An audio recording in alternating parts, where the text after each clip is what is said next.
Peter, let's talk about your program. You're opening with a piece that I was introduced to as a young man, Scheherazade.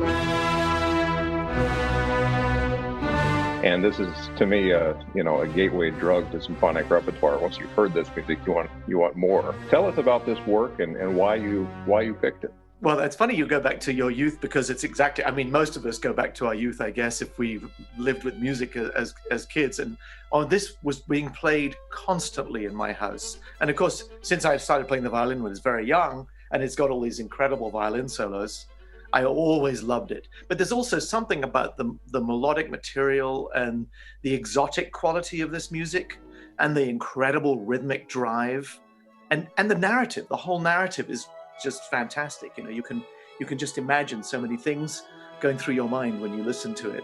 I think picking up on the qualities of this amazing ability of this young woman, Scheherazade, to tell a story, to spin a tale in such a way that this ogre monster would finally actually not murder her after the first night of the marriage, which was his tradition, the Sultan. And this woman realized that if she could spin a tale that piqued his curiosity in such a way that he would needed to hear the end of the story, she would never finish a story at night.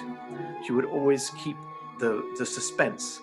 And so he had to spare her. And the story goes that after 1,001 nights, that's a lot of stories, I must say, by this time he'd fallen in love with her. So there are wonderful solos for almost every single member of the orchestra, even cello solos.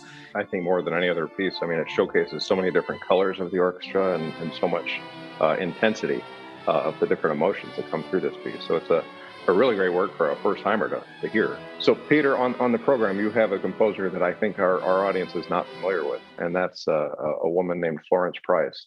Well, she was born in the 1880s in the South, and African-American woman who showed a great gift at the keyboard and started composing very early. She had a few opportunities, so there were not many to be had, of course, at that time particularly. But she demonstrated a degree of talent and skill that finally, somewhere in the 30s, the Chicago Symphony actually premiered a symphony of hers. The first African-American woman to have a symphony played by a major American orchestra. And so this is a really interesting piece, which has almost never been played. It's called The Oak. It's about 11-minute miniature tone poem, quite intense and very, very, very beautiful. Has some gorgeous lyrical melodies. So she was actually a contemporary of Richard Strauss, and she chose the form of a tone poem. And Richard Strauss is known for his tone poems. But in this concert, we get to hear Richard Strauss in another form. Tell us about the burlesque. Oh, the burlesque, of course, yes. That's a crazy piece. It's extremely virtuosic, quite witty,